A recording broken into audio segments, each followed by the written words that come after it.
പുതിയൊരു വിശേഷത്തിലേക്ക് എല്ലാവർക്കും സ്വാഗതം. വൈജയന്തി ഹോം നഴ്സിനെ പരിചയപ്പെടുത്താൻ വേണ്ടി ബാലചന്ദ്രന്റെ റൂമിലേക്ക് ചെല്ലുന്നുണ്ട്. ഡോറിൽ തട്ടുന്നു. ബാലചന്ദ്രൻ യെസ് കമ്മിങ് എന്ന് പറയുന്ന സമയത്ത് വൈജയന്തി സുമിത്രയുമായി അകത്തേക്ക് ചെല്ലുന്നു. സുമിത്രയെ നോക്കിക്കൊണ്ട് വൈജയന്തി പറയുന്നുണ്ട്, ഇത് പുതിയ ഹോം നഴ്സാണ്, പേര് സുമിത്ര. ഉടനെ ബാലചന്ദ്രൻ പുച്ഛത്തോടെ ചോദിക്കുന്നുണ്ട്, ആണോ? ആര് സെലക്ട് ചെയ്തു ഇവളെ എന്ന് ചോദിക്കുമ്പോൾ ഞാൻ സെലക്ട് ചെയ്തു. അലീനയെ ആരോടെങ്കിലും ചോദിച്ചിട്ടാണോ നിങ്ങൾ ഇങ്ങോട്ട് കൊണ്ടുവന്നതെന്ന് ചോദിക്കുകയാണ്. അതെ, ഞാൻ ഇങ്ങോട്ട് കൊണ്ടുവന്നത് മനു പറഞ്ഞിട്ടാണ്. മനുവിനോട് നിന്റെ അച്ഛൻ പറഞ്ഞു. ഇത് കേട്ട് വൈജയന്തി പറയുന്നുണ്ട്, എന്നാൽ ഞാൻ ഇവളെ ഹോം നഴ്സ് സെന്ററിൽ പോയി അവിടെ ചെന്ന് കണ്ട് സെലക്ട് ചെയ്തതാണ്. ഇനി ഇവൾ അമ്മയുടെ കാര്യം നോക്കും, നിങ്ങളുടെയും കാര്യങ്ങൾ നോക്കും എന്ന് പറയുകയാണ്. എന്നാൽ ഇതൊന്നും കേൾക്കുന്ന ഭാവം നടിക്കുന്നില്ല നമ്മുടെ ബാലചന്ദ്രൻ. ഫോണിലൊക്കെ നോക്കിക്കൊണ്ട് കിടക്കുവാണ്. അല്പസമയം അവിടെ നിന്നതിന് ശേഷം വൈജയന്തി പറയുന്നുണ്ട്, ഞങ്ങൾ താഴേക്ക് പോകുന്നു എന്നിങ്ങനെ വിളിച്ചു പറയുവാണ്. ശരി എന്ന് പറയുന്നു ബാലചന്ദ്രൻ. അങ്ങനെ രണ്ടുപേരും കൂടെ താഴേക്ക് ഇറങ്ങി വരുവാണ്. അതിനിടയിൽ സുമിത്ര പറയുന്നുണ്ട്, മേഡം പരിചയപ്പെടലൊക്കെ പിന്നെയും ആവാം, എനിക്ക് വിശക്കുന്നു എന്ന് പറയുകയാണ്. നീ വാ, നിനക്ക് ഞാൻ ഭക്ഷണം എടുത്തു തരാം എന്ന് പറഞ്ഞുകൊണ്ട് കിച്ചണിലേക്ക് നടക്കുവാണ് വൈജയന്തി. എന്നാൽ സുമിത്ര പെട്ടെന്ന് തന്നെ വാഷിംഗ് ബേസിൽ പോയി കൈ കഴുകി വന്ന് ടേബിളിലെ കസേരയിൽ ടേബിളിനടുത്തുള്ള കസേരയിൽ. ഇത് കണ്ട് വൈജയന്തി പറയുന്നുണ്ട്, സുമിത്ര കിച്ചണിൽ ഇരിക്കാനുള്ള സൗകര്യമുണ്ട്. ഉടനെ തന്നെ സുമിത്ര പറയുന്നുണ്ട്, അത് ഞാൻ അങ്ങനെയൊന്നുമല്ല, ഞാൻ എല്ലായിടത്തും ടേബിളിൽ ഇരുന്നിട്ടാണ് ഭക്ഷണം കഴിക്കാറുള്ളത്. പിന്നെ ചില വീടുകളിലുണ്ട് ഇങ്ങനെയുള്ള നിർബന്ധങ്ങളൊക്കെ, കിച്ചണിലിരുന്ന് കഴിക്കണം, എനിക്കതൊന്നും പറ്റത്തില്ല, ഞാൻ ഇങ്ങനെയാണ് ശീലിച്ചിരിക്കുന്നത്. പിന്നെ ചില വ്യക്തികൾക്ക് അവിടുത്തെ കൊച്ചമ്മമാരെ മാഡം, കൊച്ചമ്മ എന്നൊക്കെ എങ്ങനെ വിളിക്കാൻ പറയും എന്നോട്. പക്ഷേ എനിക്കതൊന്നും ഇഷ്ടമല്ല കേട്ടോ, ഞാൻ അവരെയൊന്നും അങ്ങനെ വിളിക്കത്തുമില്ല, എൻ്റെ ശീലങ്ങൾ ഇങ്ങനെയാ എന്ന് പറയുന്നുണ്ട്. ഇത് കേട്ട് തൊട്ടടുത്ത് നിൽക്കുന്ന അലീനയ്ക്ക് ചിരി വരുന്നുണ്ട്. ഉടനെ വൈജയന്തിക്കൊന്നും പറയാൻ പറ്റുന്നില്ല. വൈജയന്തി പെട്ടെന്ന് പറയുന്നുണ്ട്, ശരി, ഞാനിങ്ങനെ ആർക്കും ഭക്ഷണം, ഇങ്ങനെ ജോലിക്കാർക്കൊന്നും ഭക്ഷണം ഇവിടെ വെച്ച് കൊടുക്കാറില്ല, പക്ഷേ നീ കഴിച്ചോ എന്ന് പറയുന്നുണ്ട്. അലീനെ, നീ അവൾക്ക് ഭക്ഷണം എടുത്ത് കൊടുക്കുക എന്ന് പറഞ്ഞ് അലീന ഭക്ഷണം എല്ലാം കൊണ്ടുവന്ന് കൊടുക്കുന്നുണ്ട്. എന്നാൽ പഴവും പുട്ടുമെല്ലാം കുഴച്ച് കഴിക്കുന്നത് കണ്ട് വൈജയന്തിക്ക് ഒരുമാതിരി വെറുപ്പ് തോന്നുവാണ് ആ സ്ത്രീതിനോട്. പക്ഷേ മിണ്ടുന്നില്ല.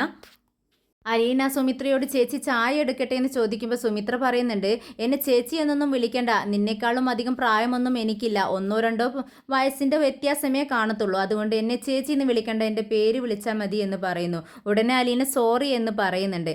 എന്നാലും ഈ സുമിത്രയുടെ ഈ പെരുമാറ്റവും സ്വഭാവമൊക്കെ കണ്ടിട്ട് നമ്മുടെ വൈജയന്തിക്ക് തീരെ ഇഷ്ടപ്പെടുന്നില്ല. പക്ഷേ അലീനെ ഇവിടെ നിന്ന് എങ്ങനെയെങ്കിലും പുറത്താക്കണമെന്നുള്ള ഒരു ലക്ഷ്യം ഉള്ളതുകൊണ്ട് മാത്രം ആ സ്ത്രീയെ സഹിക്കുകയാണ് വൈജയന്തി. അപ്പോഴേക്കും മുകളിൽ നിന്നും ബാലചന്ദ്രൻ താഴേക്ക് ഇറങ്ങി വരുന്നുണ്ട്. ഇത് കണ്ട് അലീന അടുത്ത് ചെന്ന് ചോദിക്കുന്നുണ്ട്, എന്താ സാർ, എന്തെങ്കിലും വേണോ എന്ന് ചോദിക്കുന്നുണ്ട്. ഏയ് വേണ്ട അലീനെ എന്ന് പറയുകയാണ്. അപ്പോഴേക്കും ബാലചന്ദ്രൻ കണ്ട് സുമിത്ര പെട്ടെന്ന് ഭക്ഷണം കഴിക്കൽ നിർത്തി എഴുന്നേൽക്കുകയാണ്. അപ്പോൾ ബാലചന്ദ്രൻ പറയുന്നുണ്ട്, ഏയ് എഴുന്നേൽക്കരുത്, ഭക്ഷണം കഴിക്കുന്നതിനിടയിൽ ആര് വന്നാലും എഴുന്നേൽക്കാൻ പാടില്ല, നീ ഇരുന്ന് ഭക്ഷണം കഴിക്ക് എന്ന് പറയണം. അങ്ങനെ കഴിക്കലെല്ലാം കഴിഞ്ഞ് ആ സ്ത്രീ ചെന്ന് കൈ കഴുകി വരുന്നുണ്ട്. ഉടനെ അലീന പ്ലേറ്റ് എല്ലാം എടുത്തു കൊണ്ടുപോകാൻ നിൽക്കുമ്പോൾ ബാലചന്ദ്രൻ പറയുന്നുണ്ട്, അലീനെ അതെല്ലാം അവിടെ വെക്ക്, സുമിത്രേ നീ കഴിച്ച പ്ലേറ്റ് അല്ലേ അത്, നീ കൊണ്ടു ചെന്ന് വെക്കിയെന്ന് പറയാണ്. അങ്ങനെ അലീനയും സുമിത്രയും കൂടി അവിടെ ഉണ്ടായിരുന്ന പ്ലേറ്റുകളും എല്ലാം എടുത്ത് കിച്ചണിൽ കൊണ്ടുപോയി വെക്കുന്നുണ്ട്.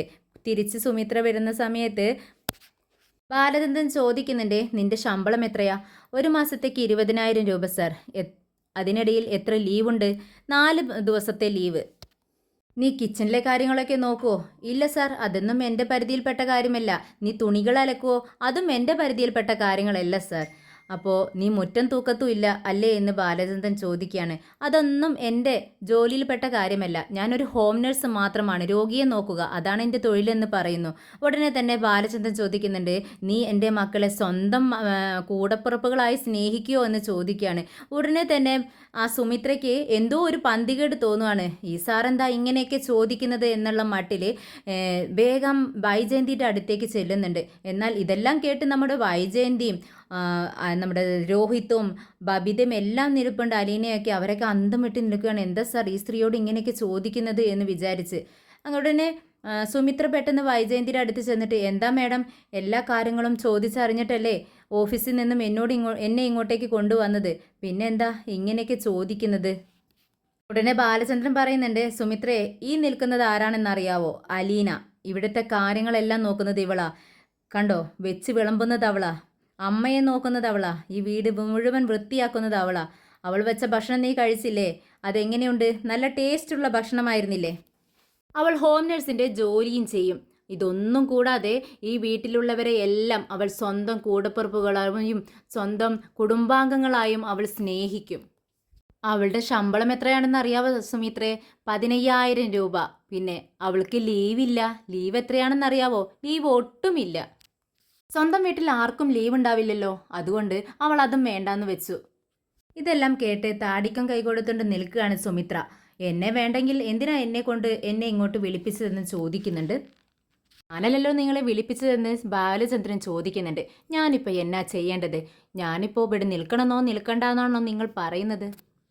ഞാനിപ്പോൾ തന്നെ പറയാമെന്നും പറഞ്ഞുകൊണ്ട് ബാലചന്ദ്രൻ രോഹിത്തിൻ്റെ അടുത്തേക്ക് ചെന്ന് ചോദിക്കുന്നുണ്ട്. രോഹിത്തെ, നിനക്ക് ഈ സുമിത്രയുടെ സേവനം വേണോ എന്ന് ചോദിക്കുകയാണ്. ഒരു നിമിഷം ആലോചിച്ചുകൊണ്ട് രോഹിത്ത് പറയുന്നുണ്ട്, ഇല്ല, എനിക്ക് വേണ്ട എന്ന് പറയുന്നു. നിനക്ക് അലീനയുടെ സേവനം വേണോ? ഒരു നിമിഷം രോഹിത്ത് ഒന്നും മിണ്ടാതെ നിൽക്കുന്നു. അമ്മയുടെ മുഖത്തേക്ക് നോക്കുന്നുണ്ട് രോഹിത്ത്. പെട്ടെന്ന് ബാലചന്ദ്രൻ അലീനയോട് പറയുന്നുണ്ട്, അലീനെ, നിന്റെ സേവനം വേണ്ട എന്ന് പറയുന്നവർക്ക് നീ ഒന്നും ചെയ്തു കൊടുക്കരുത്. അവരുടെ ഡ്രസ്സ് അലക്കരുത്, അയൺ ചെയ്തു കൊടുക്കരുത്, അവരുടെ റൂം വൃത്തിയാക്കരുത്, അവർക്ക് ഭക്ഷണം കൊടുക്കരുത്, ഒന്നും ചെയ്യരുത്. നീ പഠിക്കണം. നിന്റെ സേവനം വേണ്ടാത്തിടത്തവർക്ക് നീ ഒന്നും ചെയ്തു കൊടുക്കരുതെന്ന് തീർത്ത് പറയുന്നു ബാലചന്ദ്രൻ. എന്നിട്ട് വീണ്ടും രോഹിത്തിൻ്റെ അടുത്ത് ചെന്ന് ചോദിക്കുന്നുണ്ട്, രോഹിത്ത്, നീ എന്താ ഒന്നും മിണ്ടാത്തത്? നിനക്ക് അലീനയുടെ സേവനം വേണോ എന്ന് ചോദിക്കുന്നുണ്ട്. ഉടനെ രോഹിത്ത് ഉടനെ തന്നെ പറയുന്നുണ്ട്, എനിക്ക് അലീനയുടെ സേവനം ആവശ്യമുണ്ടെന്ന് പറയുന്നു. ഉടനെ അലീനയും ഞെട്ടിപ്പോകുന്നുണ്ട്. വൈജയന്തി ആണെങ്കിൽ ഒന്നും മിണ്ടാൻ പറ്റാതെ നിൽക്കുന്ന ഒരവസ്ഥ. ഉടനെ ബാലചന്ദ്രൻ ബബിതയോട് ചോദിക്കുന്നു, ബബിത, നിനക്ക് അലീനയുടെ സേവനം ആവശ്യമുണ്ടോ? ബബിതയ്ക്ക് ഒരു നിമിഷം പോലും ചിന്തിക്കേണ്ടി വന്നില്ല. ആ, വേണം എന്ന് പറയുന്നു. ഉടനെ ബാലചന്ദ്രൻ പറയുന്നുണ്ട്, എനിക്കും കൃഷ്ണമോൾക്കും അമ്മയ്ക്കും അലീനയുടെ സേവനം ആവശ്യമുണ്ട്. ഉടനെ തന്നെ വൈജയന്തി പറയുന്നുണ്ട്. ആകെ തകർന്നു നിൽക്കുകയാണ് വൈജയന്തി. അങ്ങനെ വൈജയന്തി പറയുന്നുണ്ട്, അങ്ങനെ അമ്മയ്ക്ക് ആരുടെ സേവനമാണ് വേണ്ടതെന്ന് അമ്മ തന്നെ പറയട്ടെ. അതിനെന്താ, ഇപ്പം തന്നെ ചോദിച്ചേക്കാം. അമ്മയ്ക്ക് സുമിത്രയുടെ സേവനമാണ് ആവശ്യമെങ്കിൽ അമ്മയെ കൊല്ലപ്പള്ളിയിൽ കൊണ്ടുപോയി സുമിത്ര സേവിച്ചോളണം. ഇവിടെ പറ്റത്തില്ല. ബാലചന്ദ്രൻ വളരെ ദേഷ്യത്തിലൂടെ നിൽക്കുന്നത്. എന്നാലേ നീ തന്നെ ഒന്ന് ചോദിക്ക് ആരുടെ സേവനമാണ് ആവശ്യമെന്ന്. എന്നിട്ട് ഇവളുടെ സേവനമാണ് ആവശ്യമെന്ന് പറയുകയാണെങ്കിൽ അപ്പം തന്നെ പിടിച്ച് വണ്ടിയിലോട്ട് കയറിക്കോ, എന്നിട്ട് നീ അങ്ങ് കൊല്ലപ്പള്ളിയിലേക്ക് കൊണ്ടുപോയിക്കോ എന്ന് പറയുന്നുണ്ട് ബാലചന്ദ്രൻ. ബാലചന്ദ്രൻ വൈജയന്തിയുടെ അടുത്തേക്ക് വരുന്നു. ഇനി എനിക്ക് നിന്നോടൊരു കാര്യം ചോദിക്കാനുണ്ട്. നിനക്ക് അലീനയുടെ സേവനം ആവശ്യമുണ്ടോ? പെട്ടെന്ന് ബാലചന്ദ്രൻ വീണ്ടും പറയുന്നുണ്ട്, നീ സൂക്ഷിച്ച് മറുപടി പറയണം. ഉടനെ ഒന്നും തന്നെ ചിന്തിക്കാനില്ല വൈജയന്തിക്ക്. എനിക്കാവശ്യമില്ല എന്നങ്ങ് വെട്ടി തുറന്ന് പറയുന്നുണ്ട്.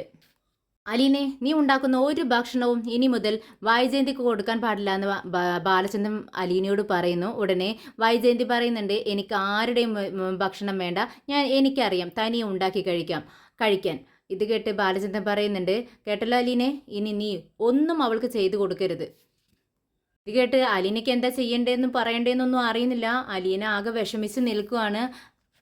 അവൾ കൊണ്ടുവന്നിരിക്കുന്നു ആരോടും ചോദിക്കാതെ ഹോം നേഴ്സിനെ എന്ന് പറയുന്നുണ്ട് ബാലചന്ദ്രൻ. അതെന്താ നിങ്ങൾ അങ്ങനെ പറഞ്ഞത്? എനിക്ക് ഈ വീട്ടിൽ ഒരു അവകാശവും ഇല്ലേ എന്ന് വൈജയന്തി ചോദിക്കുകയാണ്. ഇല്ല, ഒരവകാശവുമില്ല എന്ന് ബാലചന്ദ്രൻ പറയുന്നു.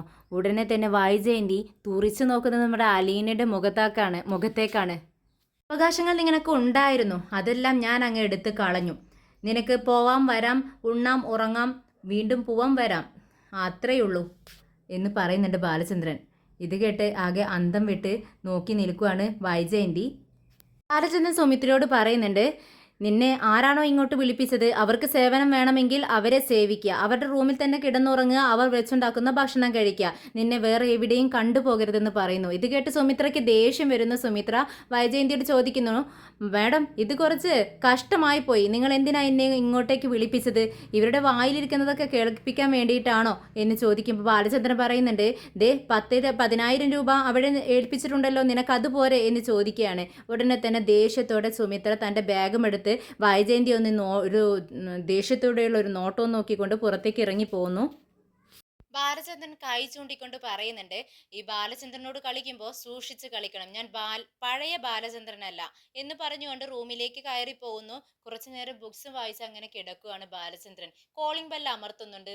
അലീനയാണ് വരാൻ വേണ്ടിയാണ് കോളിംഗ് ബെൽ അടിക്കുന്നത് ബാലചന്ദ്രൻ. പക്ഷെ കയറി വരുന്നത് വൈജയന്തി. വൈജയന്തി റൂമിലേക്ക് കയറി വന്ന് ബാലചന്ദ്രന്റെ മുഖത്തേക്ക് നോക്കുന്നുണ്ട്. ആലീനയാണ് വന്നതെന്ന് കരുതി ബാലചന്ദ്രൻ നോക്കുന്ന സമയത്ത് വൈജയന്തിയെ കണ്ടതും ഒന്നും മിണ്ടാതെ ഇരിക്കുകയാണ്. അലീന എന്തിനാ, വൈജയന്തി ചോദിക്കുന്നുണ്ട്, എന്തിനാ വിളിച്ചത്? നിങ്ങളല്ലേ കോളിംഗ് ബെൽ അടിച്ചത് എന്ന് വീണ്ടും ചോദിക്കുന്നുണ്ട്. അത് അടിക്കാൻ വേണ്ടിയാണ് തന്നെ അവിടെ വെച്ചിരിക്കുന്നതെന്ന് ബാലചന്ദ്രൻ പറയുന്നു. അതെന്തിനാണെന്ന് തന്നെയാണ് ഞാൻ ചോദിച്ചത്. അതിന് അത് വരേണ്ട ആൾ വന്നാൽ ഞാൻ പറഞ്ഞുകൊള്ളാം എന്ന് പറയുന്നുണ്ട് ബാലചന്ദ്രൻ. എന്താ വേണ്ടതെന്ന് എന്നോട് പറ, എന്താ വേണ്ടതെന്ന് വെച്ചാൽ ഞാൻ ചെയ്തു തരാം എന്ന് പറയുന്നു. ഉടനെ പുച്ഛത്തോടെ ബാലചന്ദ്രൻ ചോദിക്കുന്നുണ്ട്, അയ്യോ നീ ചെയ്തു തരുമോ? ആ നോക്കട്ടെ, എന്താ കാര്യമെന്ന് അറിയട്ടെ, എന്നിട്ട് ഞാൻ ചെയ്തു തരാം എന്ന് പറയുന്നുണ്ട് വൈജയന്തി. ഉടനെ ദേഷ്യത്തോടെ ബാലചന്ദ്രൻ പറയുന്നുണ്ട്, നീ കൊല്ലപ്പള്ളിയിൽ പോയി ശിവേട്ടന്റെ തോട്ടത്തിൽ ചെന്ന് ഒരു വാഴക്കുല കെട്ടിക്കൊണ്ടുവന്ന് ഇവിടുത്തെ ഉമ്മറത്ത് കെട്ടിത്തൂക്ക്. ഞാലിപ്പൂവൻ മതി എന്ന് പറയാ. തന്നെ പരിഹസിക്കുകയാണെന്ന് വൈജയന്തിക്ക് മനസ്സിലായി. ബാലചന്ദ്രൻ എന്നെ കളിയാക്കുവാണോ? അല്ല, ഞാൻ കാര്യത്തിൽ തന്നെ പറഞ്ഞതാ. എനിക്ക് പകരം അലീനയാണ് ഇവിടെ വന്നിരുന്നതെങ്കിൽ നിങ്ങൾ അവളോടും ഇത് തന്നെയാണോ പറയാൻ ഉദ്ദേശിച്ചത്? അല്ല, അലീനയ്ക്ക് വേറെ ജോലി, ഓരോരുത്തർക്കും ഓരോ ജോലി. ഓരോരുത്തരുടെ ബുദ്ധിക്കും ശക്തിക്കും അനുസരിച്ചുള്ള ജോലി വേണം കൊടുക്കാൻ. അവളോട് പറയാൻ വെച്ചിരുന്ന ജോലി എന്താ? അത് നിന്നോട് പറയാൻ എനിക്ക് മനസ്സില്ല. എന്നാ ശരി, ഞാൻ ഇവിടെ തന്നെ നിൽക്കാം. ഞാൻ അവളെയും വിളിക്കാം. എന്നിട്ട് ഞാൻ ഇവിടെ നിൽക്കെ തന്നെ നിങ്ങൾ അവളോട് പറ അവൾക്ക് വെച്ചിട്ടുള്ള ജോലി എന്താണെന്ന്. ഞാനൊന്ന് നോക്കട്ടെ. നീ വിളിക്കണ്ട, ഞാൻ വിളിക്കാം എന്ന് പറഞ്ഞുകൊണ്ട് വീണ്ടും ബാലചന്ദ്രൻ കോളിംഗ് ബെൽ അമർത്തുന്നു.